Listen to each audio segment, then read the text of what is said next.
बदला लिया है, छुप करके बाण मारा है। भगवान ने उस जरा नाम के व्याध को सदेह स्वर्ग भेज दिया। भगवान का सारथी दारुक भगवान को ढूंढते ढूंढते वहां पर पहुंचता है, उनका रथ लेकर के। देखते देखते रथ घोड़ों सहित आकाश में विलीन हो गया। भगवान के चारों हाथों में जो शंख चक्र गदा पद्म थे वो भी आकाश में विलीन हो गए। ये जो दारुक है सारथी, इसने भगवान की जब दशा को देखा रोने लगा। भगवान ने कहा दारुक रोने की जरूरत नहीं है, तुम जाओ और सीधा द्वारिका में जाकर के सूचना दे दो कि सारा यदुवंश समाप्त हो गया है। भगवान की आज्ञा को पाकर के दारुक द्वारिका में पहुंचता है, सारी सूचना दे दी। जब वसुदेव देवकी ने सुना तो उन्होंने अपने प्राणों को त्याग दिया। सारी यदुवंशीय जितनी नारियां थी उनमें से अधिकांश ने अपने को समाप्त कर दिया। जो शेष बची थी उनको लेकर के अर्जुन द्वारिका से हस्तिनापुर की ओर आता है। मार्ग में भील भी उनको लूट लेते हैं। इधर भगवान, अब भगवान का गोलोक धाम जाने का निश्चय हो गया है। भगवान ने अपने गोलोक धाम जाने की तैयारी कर दी है। आकाश में सभी देवता लोग अपने अपने विमानों में बैठे हुए हैं। विमानों में बैठ करके भगवान के परधाम जाने को देखने के लिए सभी लालायित है कि कैसे प्रभु अपने दिव्य धाम में जाते हैं। भगवान ने अपने शरीर को नहीं छोड़ा, क्योंकि भगवान का जो दिव्य शरीर है वो तो भक्तों का आश्रय है। क्योंकि भक्त उसी का ध्यान तो करते हैं। अगर भगवान अपने शरीर को छोड़ देते तो भक्त किसका ध्यान करते हैं? इसलिए भगवान ने अपने शरीर को नहीं छोड़ा, अपने दिव्य विग्रह को अपने भक्तों के लिए जीवित रखा। आकाश में विमान में बैठे देवता लोग देख रहे हैं कि किस तरह से भगवान अपने परम धाम को जाएं, गोलोक धाम में जाएंगे। लेकिन किसी को पता भी नहीं चला कि कब प्रभु अपने गोलोक धाम को चले गए। पता कब चला? जब गोलोक धाम में शंख बजने लगे, घंटा घड़ियाल बजने लगे, भगवान की जय जयकार होने लगी। बोलो भक्त वत्सल भगवान की जय, बोलो द्वारिकाधीश भगवान की जय। भगवान अपने परम धाम में विराजमान हो गए हैं। श्री सुखदेव जी महाराज परीक्षित को कहते हैं, परीक्षित बेटा, मैंने तुमको भगवान की दिव्य कथाएं सुनाई हैं। जिन भगवान की कथा सुनाने से अत्तानुवर्णते भीक्षण विश्वात्मा भगवान हरि यस्य प्रसाद जो ब्रह्मा रुद्र क्रोध समुद्भव। हे परीक्षित, मैंने तुझको उस भगवान की कथा को सुनाया है। जब भगवान किसी पर कृपा करते हैं या भगवान की कृपा करने की इच्छा होती है तो सृष्टि का सृजन करते हैं भगवान। जब भगवान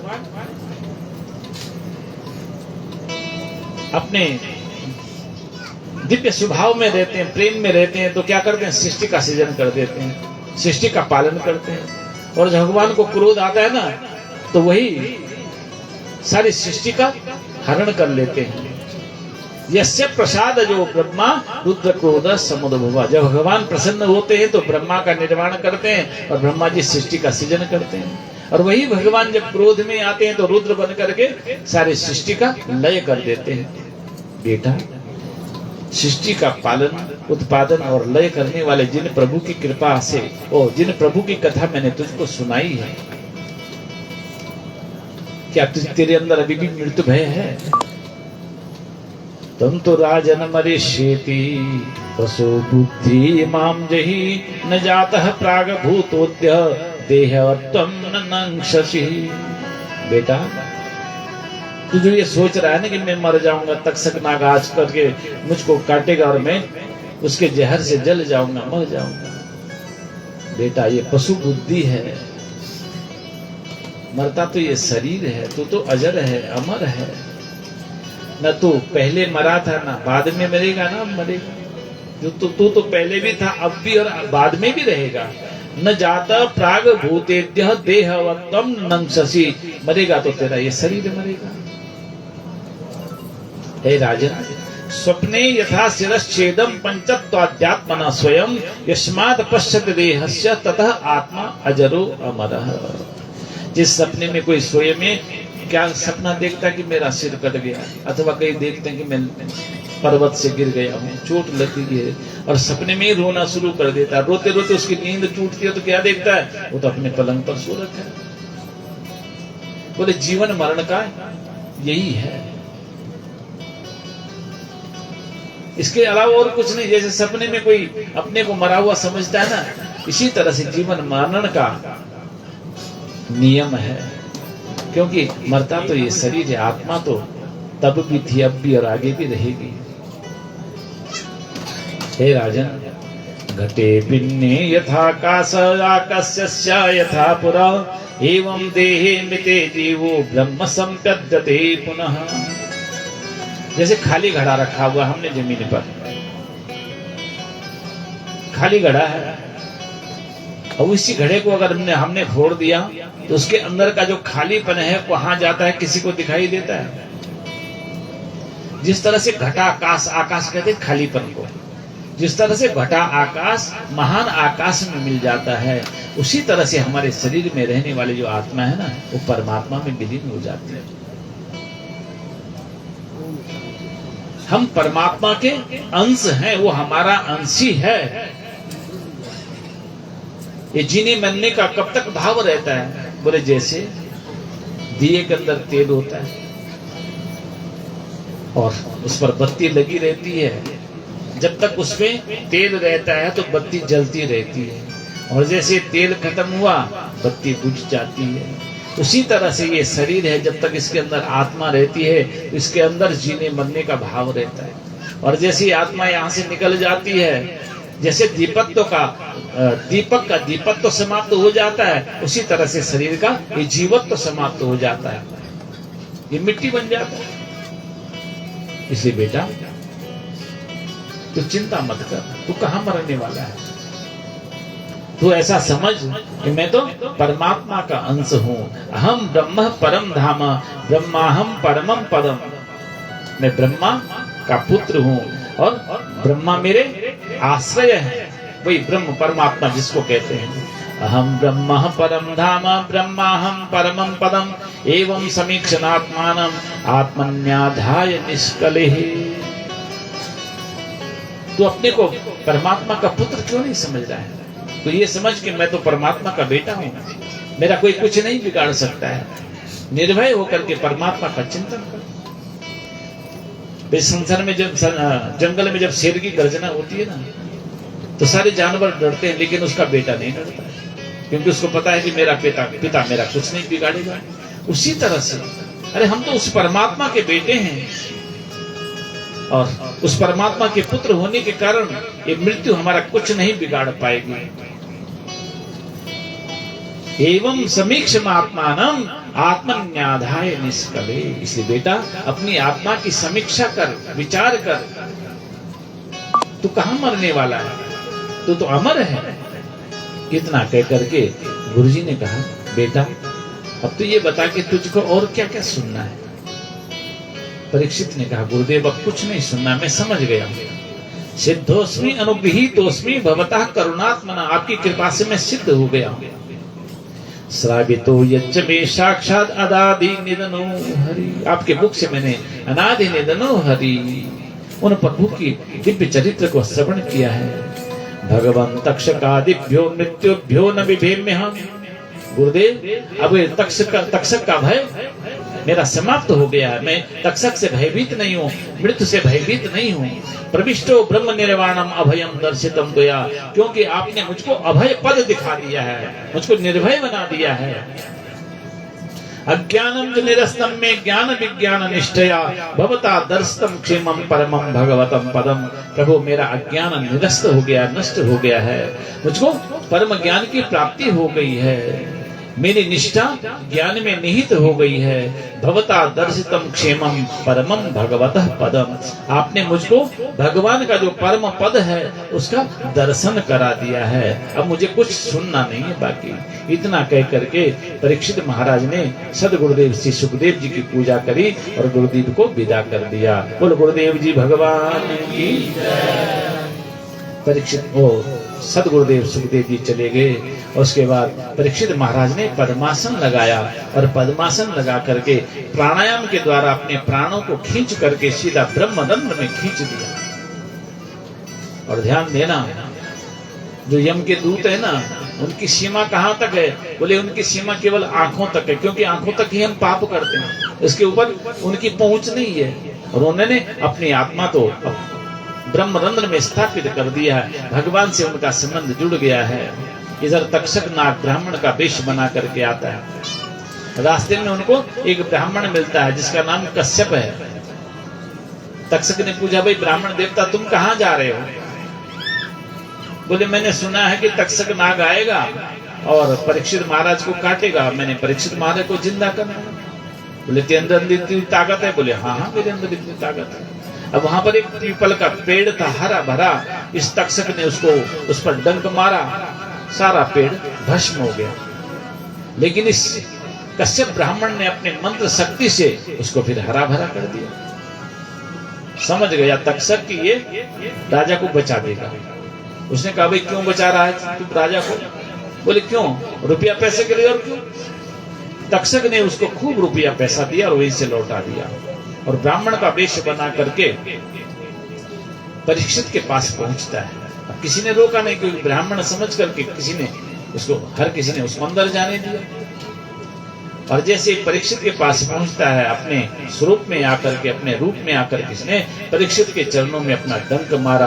और देखते देखते परीक्षित महाराज का पूरा शरीर जल करके भस्म हो गया और उनकी आत्मा परमात्मा में विलीन हो गई।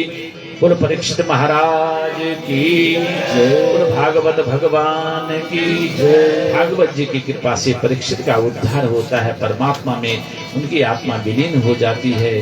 प्रभु की कृपा से आज भागवत की कथा को विराम होने जा रहा है। जिन पितरों के निमित्त ये भागवत हुई है, उन पितरों को भागवत जी की कृपा से सदगति मिल गई है। परमात्मा की चरण शरण में उनका वास हो गया है। ये पक्का विश्वास है। इस विश्वास के साथ में ही भागवत जी के चरणों में हम प्रणाम करते हुए भागवत जी को विराम करेंगे। भागवत जी की महिमा का वर्णन है। यम ब्रह्मा वरुणेन्द्र रुद्र मरुतस्तु नमन्ति दिव्यस्तवे वेदेशांग पदक्रमोपनिषदे गायन्ति यम सामगः ध्यानावस्थित तद्गतेन मनसा पश्यन्ति यम योगिनः यशान्तं न विदुःसुरासुरगणां देवाय तस्मै नमः। ऐसे परम देवादिदेव भागवत भगवान के चरणों में हम सब प्रणाम करते हैं। निम्न गानाम यथा गंगा देवानाम अच्युतो यथा वैष्णवानाम यथा शंभु पुराणानाम यदा महत्। जिस तरह से गंगा जी सभी नदियों में पवित्र मानी जाती है, देवताओं में भगवान विष्णु का स्थान सबसे ऊंचा माना जाता है और वैष्णवों में भगवान शंभु शंकर को सबसे श्रेष्ठ माना जाता है, उसी तरह से सभी पुराणों में भागवत की महिमा सबसे श्रेष्ठ मानी गई है। श्रीमद् भागवतम पुराण तिलकम यद वैष्णवानाम धनम। ये तो वैष्णवों का परम धन है भागवत। वैष्णवों का तो जीना मरना सब कुछ भागवत है। भागवत की कहां तक महिमा का वर्णन करें। प्रारंभ में ही वर्णन हुआ है कि हजारों अश्वमेध यज्ञ भी भागवत के 16वीं कला के बराबर महत्व नहीं रख पाते हैं। अंत में भागवत जी में नमस्तस्मै भगवते वासुदेवाय साक्षिणे य इदं कृपया कस्मै वाचक्षे मोक्षवे। सदगुरुदेव श्री सुखदेव जी के प्रणाम करते हुए उनके चरणों का ध्यान किया गया है सूत जी के द्वारा। योगेन्द्राय नमस्तस्मै सुखाय ब्रह्मरूपिणे संसार सर्वद्रष्टयो विष्णुदाता ममोचकः। प्रभु सदगुरुदेव श्री सुखदेव जी की कृपा से जिनको कि तक्षक नाग का भय हो गया था, उन्होंने आज उनको तक्षक के भय से मुक्त किया संसार में फंसे हुए जितने भी प्राणी हैं जो मृत्यु भय से भयभीत हैं, भागवत जी की कृपा से सभी जितने भी प्राणी भागवत की शरण में आएंगे सब मृत्यु भय से मुक्त हो जाएंगे। इसलिए सभी अंत में भागवत जी की प्रार्थना करेंगे। पहले मैं उच्चारण करूंगा, इसके बाद आप लोग सभी उच्चारण करेंगे।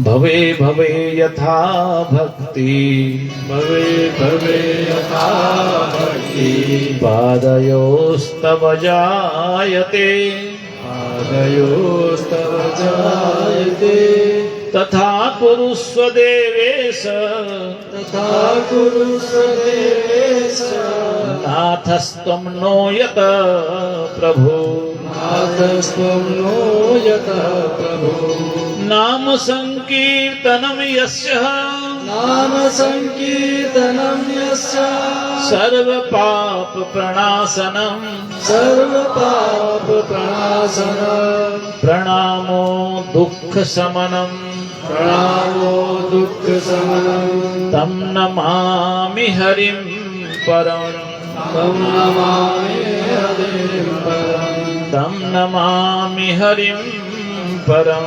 तं नमामि हरिं परम्। 3 बार सभी लोग हरे उच्चारण करेंगे।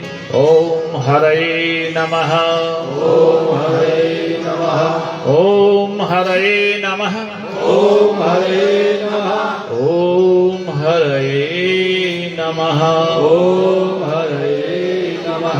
बोलो भागवत भगवान की जय। सभी पितृ देवताओं की जय। अब कुछ अक्षर पितरों की शांति के निमित्त प्रभु से प्रार्थना है।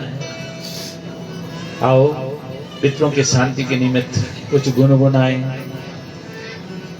तुम्हें शांति दे परमात्मा, तुम्हें शांति दे परमात्मा, तुम्हें शांति दे परमात्मा, तुम्हें शांति दे परमात्मा, तुम्हें शांति दे परमात्मा, तुम्हें शांति दे परमात्मा, तुम्हें शांति दे परमात्मा, तुम्हें शांति दे परमात्मा।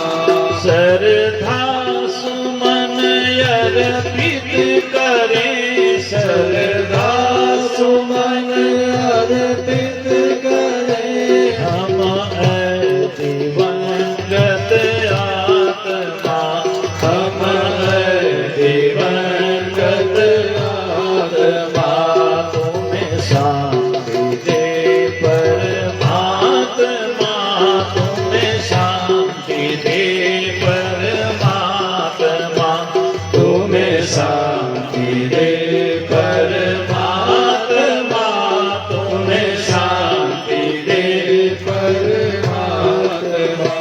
तुम राग द्वेष से मुक्त हो, तुम राग द्वेष से मुक्त हो, और मुक्त हो हर कलेश से, और मुक्त हो हर कलेश से।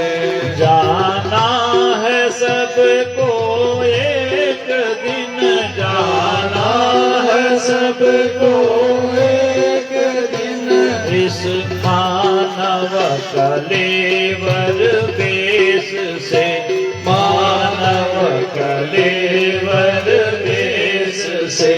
तुम दिव्य देह धरो कहीं, अरो दिव्य धाम में वासना, तुम दिव्य देह धरो कहीं, अरो दिव्य धाम में वासना। तुम्हें शांति हो परमात्मा, तुम्हें शांति दे परमात्मा, तुम्हें ना क्षुधा का भान हो, तुम्हें ना क्षुधा का भान हो, अरुणा पिपासा ले देश भी करुणा पिपासा देश भी हम याद करते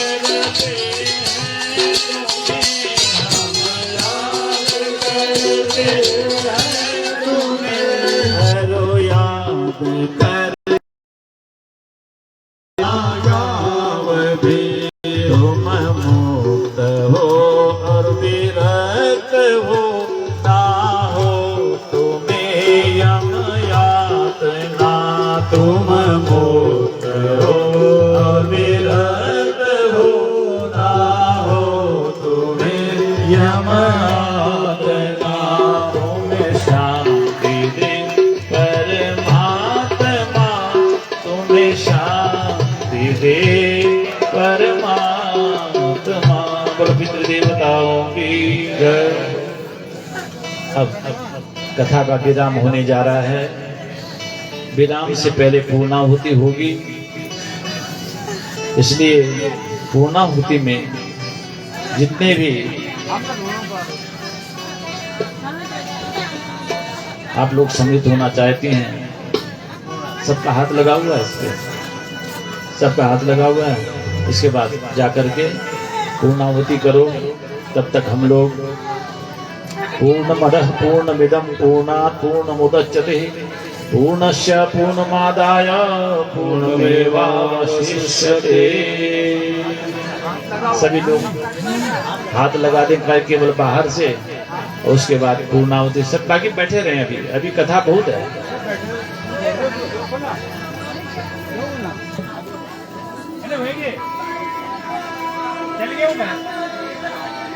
सभी लोग शांति से बैठे रहें, आशीर्वाद मिलेगा। प्रिय श्रोताओं, आप लोगों ने 7 दिन तक